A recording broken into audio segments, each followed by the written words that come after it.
Hello friends, तर आज आपण बघणार आहोत प्रीमिक्सपासून कपकेक.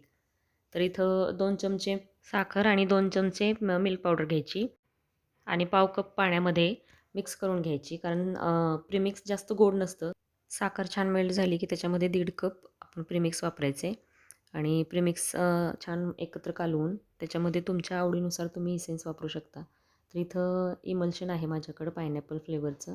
तर कलर आणि फ्लेवर दोन्ही एकत्र म्हणजेच इमल्शन असतं. तर ते इथं मी अर्धा चमचा टाकते आणि एकत्र छान मिक्स करून घ्यायचे. हे बॅटर तयार करताना पाण्याचं प्रमाण कमी जास्त होऊ शकतं. हे बॅटर जास्त पातळ पण नाही आणि जास्त घट्ट पण ठेवायचं नाही.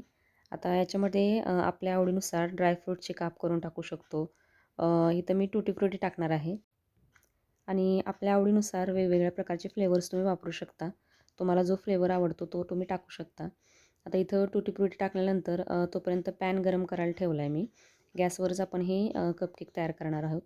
आता जे कपकेकचे मोल्ड आहेत ते अर्ध्यापर्यंत आपल्याला भरायचे आहेत.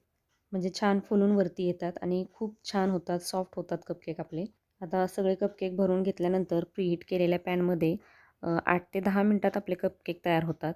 खूप छान होतात आणि नक्की ट्राय करा. चॅनलवर नवीन असाल तर चॅनलला सबस्क्राईब करा आणि रेसिपी आवडल्यास लाईक करा आणि जास्तीत जास्त तुमच्या रिलेटिव्सबरोबर, फ्रेंड्सबरोबर शेअर करा रेसिपी आणि नक्की कपकेक्स ट्राय करून बघा आणि ट्राय केल्यानंतर कमेंट करायला विसरू नका.